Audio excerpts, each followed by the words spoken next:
Parfait Zinsou, délégué général des randonnées cyclistes du patrimoine, a rendu un vibrant hommage à la reine Nandédo le dimanche 26 mai 2024 à l'occasion de la fête des mères à Kpomassé.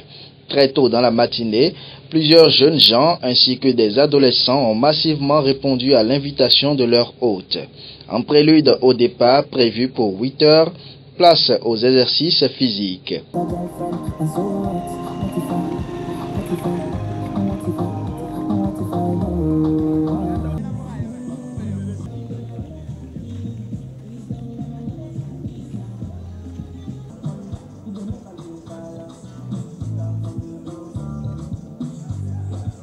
Parés pour parcourir les 5 km prévus à l'aller comme au retour, les participants ont fait preuve de ténacité et de détermination malgré l'état dégradant de l'As reliant le CEG de Ouida au village Kpomassé.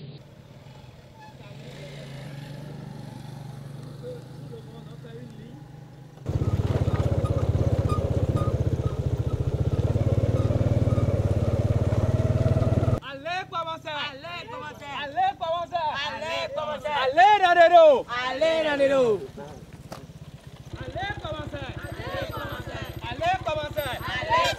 Allez commencer!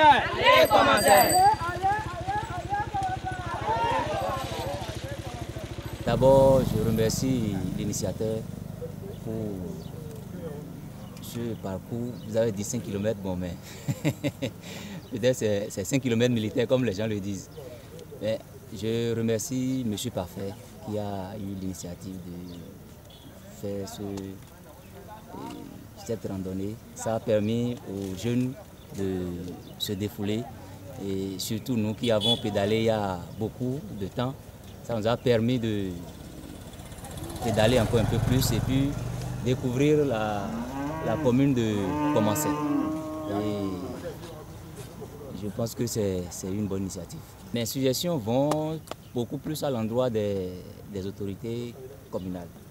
C'est-à-dire, sur le parcours, il y a eu des crouscades, comme on le dit, des gens de dos d'âne, comme la voie est encore en chantier aussi. Donc si, pour les fois à venir, c'est-à-dire l'édition prochaine, et la voie peut être déjà réfectionnée, et si nous pouvons circuler sur le goudron, ce serait plus beau. Après ces 5 km, je trouve que l'initiative de M. Zinsou est très particulière, importante, parce que non seulement ça préserve le climat, on utilise nos vélos pour parcourir les sites touristiques de Ouida, précisément de Kpomassé. On fait du sport aussi, et le sport c'est vraiment important pour la santé, d'où l'importance de cette initiative. C'est avec aisance et style que Parfait Zinsou conta l'histoire des Agasouvi à ces jeunes randonneurs venus de divers horizons découvrir Kpomassé.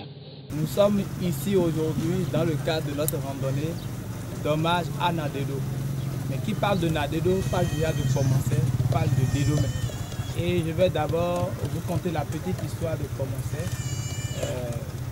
L'histoire enseigne qu'il y avait deux amis chasseurs, les deux d'origine Sahoué. Vous savez que pour que les peuples s'établissent, c'est suite à des conflits, c'est suite à des divergences. Et ils venaient à Kpomassé dans la Grande Brousse pour des fins de chasse. Et ils sont pourchassés. Et il y a un ami autochtone de nom de Agbator qui a essayé d'offrir l'hospitalité à ce fugitif-là qui est d'origine Sahoué. Et la traduction littérale veut dire non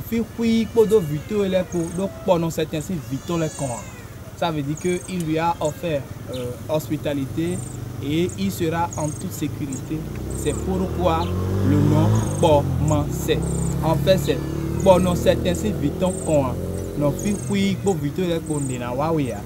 c'est la traduction littérale. Alors, Nandédo, comme c'est d'elle qu'il s'agit, vous savez que dans notre tradition africaine, la femme a joué un certain rôle important. Et pas plus tard, il y a de cela quelques années, on a commencé à parler de Tassi Rangbe, une reine au royaume de Dahomey. Et là, c'est quand même une occasion pour nous aussi de parler de Nandedo, qui est une brave femme qui a joué un rôle très important dans la migration d'Adjatado. Comment cela s'est passé? D'abord, nos aïeux, nos grands-parents sont venus d'Éthiopie. C'est à la suite de la guerre d'Éthiopie que les peuples se sont dispersés pour aller s'établir. Et suite à cela, c'est le roi de Tado qu'on appelle Tado Khossou, et qui avait une fille, une dame qui s'appelle Naligbono en fait. Et vous n'êtes pas sans savoir que dans notre royaume, dans nos royaumes au Bénin, pardon, je vais parler de Dahomey comme c'est de Dahomey qu'il s'agit aujourd'hui Bénin. Quand vous voyez à l'entrée des royaumes, il y a toujours deux symboles de léopard de part et d'autre. Ce qui montre que nous sommes issus, nous sommes des descendants des Agasouvi. Je vais expliquer pourquoi Agasouvi. Naligbono, qui est fille princière, une fille princière au royaume de Tado, qu'on appelle communément Adjatado, allait au Marigot quand il s'est fait approcher par un léopard. Et il s'est fait que ce léopard, cet animal, ce félin a eu de relations sexuelles avec cette dame-là. Et puis après, elle est tombée enceinte. On ne sait pas comment ça s'est produit. Elle est tombée enceinte. Elle a donné naissance à un garçon de nom de Agassou. Agassou Saint-Villiers. Agassi-en-Sou Saint-Villiers. Donc là, le nom Agassou, le garçon Agassou, très trapu, très géant et disponible à toutes sortes de vengeances, est né. Et il s'est fait que d'un jour à l'autre, ils ont commencé à disputer de la succession du roi de Tado. Et vers la fin, c'est ce Agassou-là qui est né, qui a donné naissance à d'autres enfants. Et parmi lesquels nous avons Nandedo, Adjaoutor, Te Agmanli et d'autres, l'autre de Dakhé. Et finalement, et comme à un moment donné, ils ont réussi à tuer Tado Khossou, c'est-à-dire le roi des Tado, d'Adjatado, au Togo. Et suite à cela, Adjaoutor se retrouve dans une position ne lui permettant pas de rester à Tado. Ils se sont enfuis avec ses frères et sœurs, dont Nandedo. Et dans leur migration, ils ont pris part plusieurs localités que je ne peux pas citer ici. Mais vers la fin, ils ont pris part des Kamé, où aujourd'hui, nous avons une forêt sacrée appelée Agassou-Zou. C'est là que repose en fait la tête d'Agassou. À sa suite, ce jeune randonneur lance un appel aux autorités à divers niveaux pour un accès pratique à cette zone du Bénin, riche en population, pour une meilleure randonnée les jours à venir. En tant que participant, je vois que cette initiative est une bonne initiative. Ça nous permet de travailler nos muscles.